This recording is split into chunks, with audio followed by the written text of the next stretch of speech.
చెప్పండి, కూటమి ప్రభుత్వం ఈ 4 నెలల ప్రభుత్వం ఎలా ఉంది? కూటమి ప్రభుత్వం అంటే తెలుగుదేశం అదేగా. వెరీ గుడ్, బాగానే మాట్లాడు. తెలుగుదేశం కూటమి ప్రభుత్వం అంటే ముందు సూపర్ 6 అని చెప్పాడు. ఆ సూపర్ 6 అమలు చేయమనండి. పాప ఆయన ఓడిపోయిన 11 సీట్లు వచ్చినాయి. సచివాలయాలు పెట్టి అమ్మ ఒడి, విద్యా దీవెన అన్నీ బాగానే ఇచ్చాడు. 11 సీట్లు ఇచ్చి పక్కన కూర్చోబెట్టారు. అదేమంటే Vijayamma character bad, Sharmila character అందరూ ఆస్తులు పంచుకుంటున్నారన్నారు. ముందు ఈ సూపర్ 6 ఏడమ్మనండి. ఈ సూపర్ 6 ఇచ్చినాక నాకు తెలిసి తెలుగుదేశం ప్రభుత్వంలో ఒకటే లెక్క అండి, మద్యం దుకాణాలు ఫుల్గా లాభాలు దండుకుంటారు. ఇప్పుడు ఆడి లైసెన్సులు ఇచ్చింది అదే 100 రూపాయల మందు ఏంటంటే 100 రూపాయల మందు అయితే 100 రోజులు చచ్చిపోతాడు ఎప్పుడైనా. ఆ 100 రూపాయలు పిచ్చి మందు అది 120 రూపాయల బ్రాండ్ ఒకటి, 161, 181 మద్యం దుకాణాలే. సంక్షేమ పథకాలు ఏం లేవు అక్కడ. సంక్షేమ పథకాలు అంటున్నారు. ఆ సూపర్ 6 మీరు మన చూస్తుండాలి పేపర్లో. సూపర్ 6 బీర్ బాటిల్ మీద సూపర్ 6 వేసారు. అంటే ఏంటి, మద్యం దుకాణాల మీద తెలుగుదేశం ప్రభుత్వం ఫుల్ ఫోకస్ పెడుతుంది. అది దాని మీద లాభాలు వస్తాయి. సంక్షేమ పథకాలు ఏం లేవు. గత ప్రభుత్వంలో మందు బాబులకు కల్తీ మందు ఇచ్చారు, మేము నాణ్యమైన మందు 100 రూపాయలకి అందిస్తామా? నాణ్యమైన ముందా? 100 రూపాయలు అంటేనే ప్రాణాలు తీసే ముందు 99 రూపాయలు అంటున్నాడు. 99 రూపాయలు 100 రూపాయలు ఇసుక రూపాయదే ఉంది. 100 రూపాయల ముందు అది ప్రాణాలు పోతాయి. ఎవడండి 100 రూపాయలకి చీప్ మందు ఇస్తే ఎవడని చచ్చూరుకుంటాడు. ఆడి చేసింది అది. కాకపోతే ఆయన కొద్దిగా ఎక్స్ట్రా రేట్లకి అమ్మాడు. ఈ 100 రూపాయలకి ఇచ్చేస్తున్నాడు. కింగ్ ఫిషర్ అన్నాడు. కింగ్ ఫిషర్ స్టాక్ దిగిపోయింది, విదేశాల నుంచి వచ్చింది. కింగ్ ఫిషర్ మంచి బ్రాండే, కానీ ఇచ్చే 100 రూపాయల మందు మీద చాలామంది చచ్చిపోతారు. ఎంతసేపు కింగ్ ఫిషర్ అని చూస్తున్నారు. 100 రూపాయల మందుతో చాలామంది లెగిసిపోతారు. కూటమి ప్రభుత్వం నాకు తెలిసి పీకేది ఏం లేదు. కాదు, సూపర్ 6 హామీల్లో పెన్షన్ ఇంటికి పంపిస్తున్నాము, పెన్షన్ పెట్టాము, మళ్ళీ మహిళలకు గ్యాస్ బండ్లు ఇస్తున్నాము, అన్నా క్యాంటీన్ పెట్టామంటున్నారు. ఏమంటే తెల్లారుజామున 5ంటికి ఆయన ఇచ్చాడు కండి వితంతువులకిను ముసలి వాళ్ళకి బాగా తెల్లారుజామున 5ంటికి లేపి ఆయన ఇచ్చాడుగా. మరి ఆయనకి ఎందుకు 11 సీట్లు వచ్చినాయి? ఆయన వీళ్ళందరికన్నా 5ంటికే ఇచ్చాడు పెన్షన్లు కానీ అవన్నీ. కానీ ఎవడైనా వస్తాడు. ఉచిత బస్సు పెట్టారు తెలంగాణలో, ఆడవాళ్ళకి మాత్రమే అన్నాడు. లేడీస్ కొట్టుకు దొబ్బుతున్నారు బస్సులెక్కి. ఫ్రీ బస్సులు అన్నారు, కార్డులు గబగబా తీసుకున్నారు. అక్కడ మొత్తం కొట్టుకు దిగుతున్నారు ఫ్రీ బస్సులు ఎక్కి. అయినా తెల్లారుజామున 5ంటికి ఇచ్చాడు. మరి ఈయనకి 11 సీట్లు ఎందుకు వచ్చినాయి? ఎంతసేపు విజయమ్మ బ్యాటు, షర్మిల బ్యాటు ఇదే కొట్టుడు అయిపోయింది. ప్రభుత్వం ఈ 4 నెలల పరిపాలన ఎలా ఉందని మీరేం చెప్తారు? దరిద్రంగా ఉంది, ఒక మాటతో చెప్తాను. ఏంటి సార్, ఒక్క నిమిషం. ఎందుకంటే అన్ని ఆయన హామీలు ఇచ్చి చెడదెంగే పనులు చేస్తుంటే ఏమి ఇచ్చాడు చెప్పు? ఆయన అలా అందించాడని చెప్పు.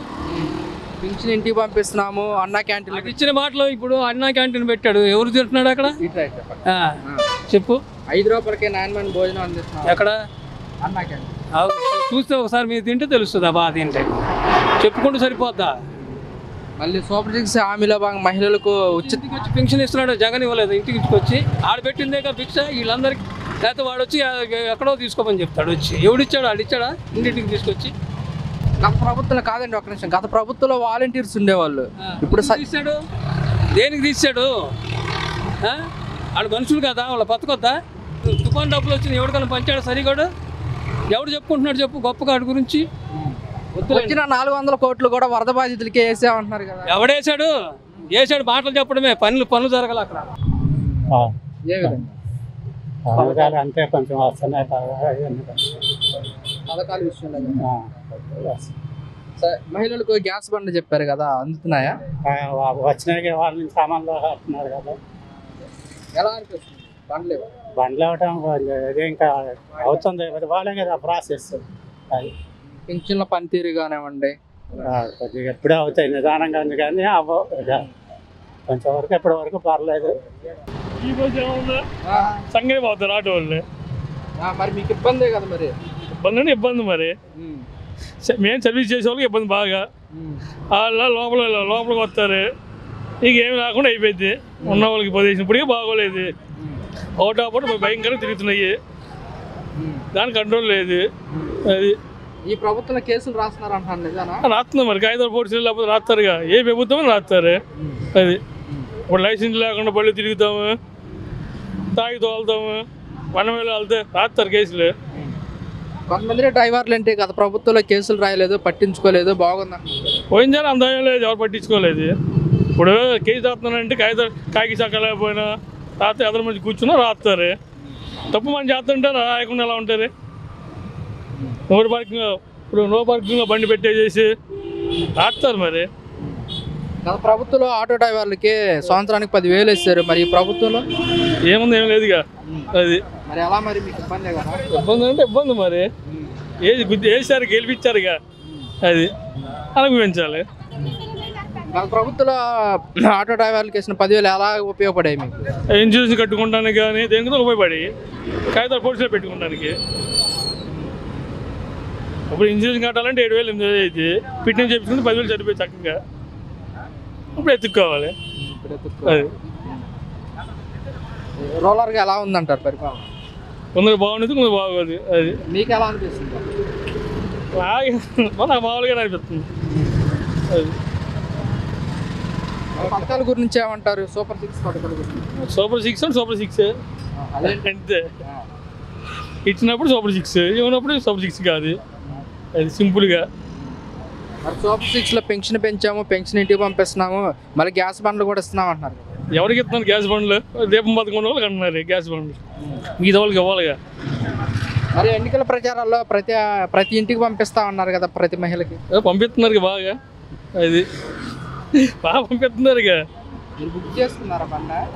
మా దీపం పథకంగా మామూలు పండ్ల. అది దీపం పథకం మీకు లేదా? లేదు. అది ముందు ఎప్పుడు కట్టాలంట, ఏ రాయి కొట్టుకుని ఒకటేగా. అది అది కాదు, అమౌంట్ పడకపోతే మళ్ళీ టోల్ ఫ్రీ నెంబర్ చెప్పాము, దానికి కాల్ చేయొచ్చు అంటారు. అయ్యా అన్నీ అయ్యి జరిగే పనులు అయ్యి, జరగని పనులు అన్నీ అయ్యి. కాదు, మరి సూపర్ 6 పథకాలు అమలు చేయాలంటే ఖజానా ఖాళీగా ఉంది, ప్రజలు మొత్తం అర్థం చేసుకోవాలంటున్నారు కదా చంద్రబాబు. అప్పుడు అదిగా హామీ ఇచ్చినప్పుడు ఏమైపోయింది అయ్యి. ఇప్పుడు పథకాలు పెట్టినప్పుడు తెలుసుకోవాలిగా. ఇప్పుడు ఖజానా ఖాళీ లేదంటే ఎవరికి? జనాలు మోసం చేయడమేగా. మరి పథకాలు ఇచ్చే లోపల ముప్పు వచ్చింది, వరద వచ్చింది, ఇందుకోసం పథకాలు అమలు చేయలేకపోయామంటారు. అందుకు ముందే అన్నారుగా మా వాళ్ళు కాదని. వరద వచ్చింది, దేనికో వరద వచ్చింది, ఇన్ఫర్మేషన్ ఇవ్వాలిగా. జగ్గమూడి కాలనీలో 3:30 వచ్చిందంట, మిగతా వాళ్ళకి కింద వాళ్ళకి ఇవ్వాలిగా ఇన్ఫర్మేషన్. వాతావరణ శాఖ మాకు ఎలాంటి అలర్ట్ జారీ చేయలేదు, అందుకోసం ఇవ్వలేకపోయాం, లేకపోతే ఇచ్చేవాళ్ళం అంటారు. వాతావరణ శాఖ కాదు, తెలియకుండా అలా ఎందుకు ఉండిద్ది? ఇప్పుడు ఎక్కడో జరుగుతుంది, ఎమ్మడే తెలుస్తుందిగా. అంత వరద వచ్చినప్పుడు తెలియదు ఏంటి కింద వాళ్ళకి ఇవ్వాలి ఇన్ఫర్మేషన్? వాతావరణ శాఖ మాకు అలర్ట్ చేయలేదు. ఆల్రెడీ చెప్పింది వాతావరణ శాఖ, తుఫాను రా బాబు జాగ్రత్తగా ఉన్నామని. తెలంగాణ అలర్ట్ అయ్యాడుగా, కింద ఇల్లుగా అలర్ట్ అవ్వాలిగా.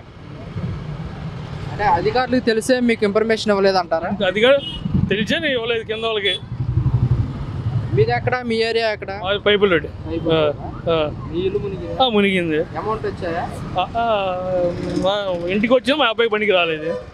ఏమన్నారు మరి? అది కాదన్నారు, ఇది కాదన్నారు.